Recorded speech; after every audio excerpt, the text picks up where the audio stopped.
Hi everyone, welcome to my channel. Summer special ಈ ಸಲ ಊರಿಗೆ ಹೋಗಿದ್ದಾಗ ನಾವು ಹಲಸಿನ ತೊಗೊಂಬರ್ತಿದ್ವಿ.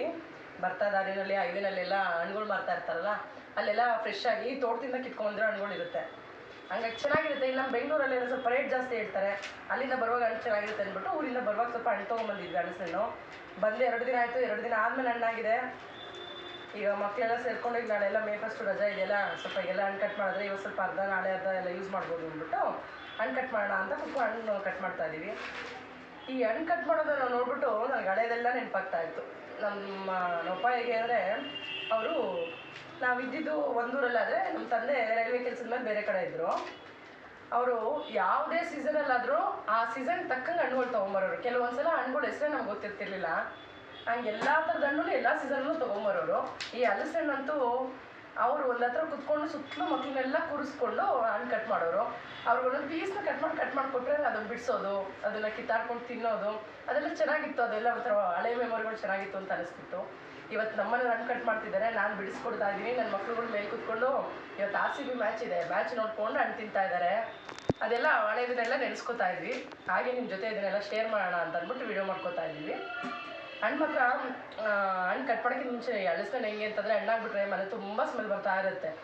ಹಣ್ಣು ತುಂಬಾ ಸ್ಮೆಲ್ ಬರ್ತಾ ಇದೆ, ಇವತ್ತಾದರೂ ಹಣ್ಣು ಕಟ್ ಮಾಡಿರಿ ಅಂತ ನಾನು ನಮ್ಮ ಯಜಮಾನ್ರಿಗೆ ಹೇಳ್ತಾ ಇದ್ದೆ. ಅದಕ್ಕೆ ನನ್ನ ದೊಡ್ಡ ಮಗ ಹೇಳ್ತಾ ಇದ್ದ, ಹಣ್ಣು ಅಷ್ಟೊಂದು ಸ್ಮೆಲ್ ಬರ್ತಾ ಇರೋದಕ್ಕೆ ಕಟ್ ಮಾಡೋದೇ ಬೇಡ, ಹಂಗೆ ತಿನ್ನೋಣ ಅನ್ನೋಷ್ಟು ಸ್ಮೆಲ್ ಬರ್ತಾ ಇದೆ ಅಲ್ವಾ ಮಮ್ಮಿ ಅಂತ ಇದ್ದ. ಹಲಸನ್ನ ಕಟ್ ಮಾಡಿದ್ರೆ ತಿನ್ನೋಕ್ಕಾಗತ್ತಾ? ಹಲಸನ್ನ ಕಟ್ ಮಾಡಿಕೊಂಡು ಬಿಡಿಸ್ಕೊಂಡೇ ತಿನ್ನಬೇಕು. ಈ ಹಲಸನ್ನ ಹೆಂಗೆ ಅಂದರೆ ಒಂಥರ ಜೀವನದ ಪಾಠ ಇದ್ದಂಗೆ. ಕಷ್ಟಗಳೆಲ್ಲ ನೋಡಿಕೊಂಡು ಆಮೇಲೆ ಆ ಕಷ್ಟನ ಅನುಭವಿಸಿ ಅದ್ರಲ್ಲಿ ತಾಳ್ಮೆಯಿಂದ ನಾವು ಜೀವನ ಮಾಡಿದ್ರೆ ಮುಂದೆ ಸುಖ ಸಿಗುತ್ತೆ ಅಂತಾರಲ್ಲ, ಹಾಗೆ ಹಲಸನ್ನೆಲ್ಲ ಅಂಟು ಅದ್ರದ್ದು ನಾರು ಇದೆಲ್ಲ ಬಿಡಿಸಿ ಅದರಿಂದ ನಾವು ಅದೆಲ್ಲ ಬಿಡಿಸಿ ಒಂಚೂರು ಕ್ಲಿಯರ್ ಆದಮೇಲೆ ನಮ್ಗೆ ಹಣ್ಣು ಸಿಗುತ್ತೆ, ರುಚಿ ಅದು ಅಂತೀವಲ್ಲ, ಹಾಗೆ ಜೀವನನೂ ಅಷ್ಟೇ. ಎಲ್ಲ ಥರ ಕಷ್ಟ ನೋಡಿಕೊಂಡು ಅದರಲ್ಲಿ ತಾಳ್ಮೆಯಿಂದ ನಾವು ಗೆದ್ಕೊಂಬಂದರೆ ಜೀವನದಲ್ಲೂ ಸುಖ ಸಿಗುತ್ತೆ ಅಲ್ವಾ.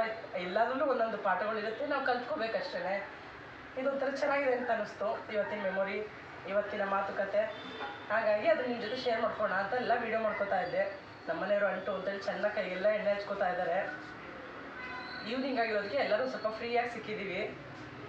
ಒಬ್ರು ಕಟ್ ಮಾಡ್ಕೊಳ್ಳೋದು, ಒಬ್ರು ಬಿಡಿಸೋದು, ಇಬ್ಬರು ಮಕ್ಕಳು ಕೂತ್ಕೊಂಡು ತಿನ್ನೋದು ಎಲ್ಲದೂ ಮಾಡ್ತಾ ಇವತ್ತು ಮನೆಯವ್ರಿಗೆ ಅಂತ ಟೈಮ್ ಸ್ಪೆಂಡ್ ಮಾಡ್ಕೊಂಡು ಕೂತಿದ್ದೀವಿ ಅಷ್ಟೇ. ಅದು ನಿಮ್ಮ ಜೊತೆ ಶೇರ್ ಮಾಡ್ಕೋತಾ ಇದ್ದೀನಿ. Thank you for watching.